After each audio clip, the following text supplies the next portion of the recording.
মাত্র 5 বছরের নিষ্পাপ শিশু কৃষ দাস ব্লাড ক্যান্সারের বিরুদ্ধে জীবন যুদ্ধে শেষ পর্যন্ত পরাজিত হলো।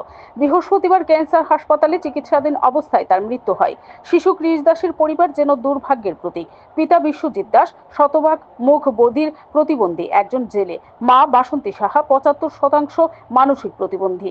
খোয়াই নদীতে মাছ ধরা ছিল সংসার চালানোর একমাত্র উপায়। দিন আনা দিন খাওয়া পরিবারটির কাছে লাখ টাকার চিকিৎসা ছিল কল্পনারও বাইরে।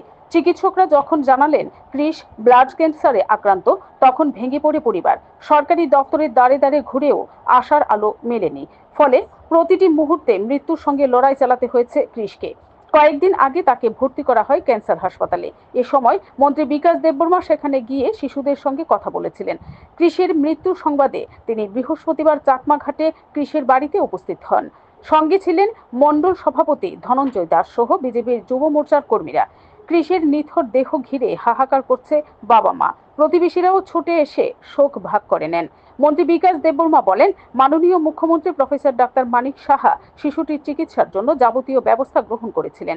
চিকিৎসাও শুরু হয়েছিল, কিন্তু সমস্ত প্রচেষ্টা ব্যর্থ করে মৃত্যু তাকে কেড়ে নিল। আমি তার মৃত্যুতে গভীরভাবে শোকাহত। সেই সাথে মৃত শিশুর পরিবারের পাশে থাকার বার্তা দেন। Bureau report, BTV Tripura news. একটা খুব দুঃখিত, আমার বিধানসভার মধ্যে একটা ছোট ছেলে, 5 বছরের ছোট ছেলে, ওর ব্লাড ক্যান্সার হয়েছে।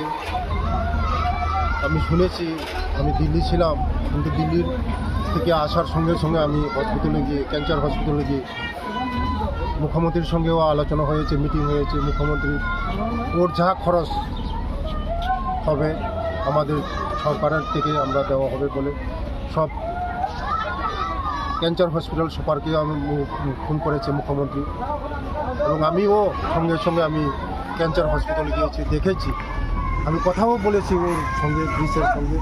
কিন্তু এই ধরনের মর্মান্তিক দুঃখজনক ঘটনা, বেদনাদায়ক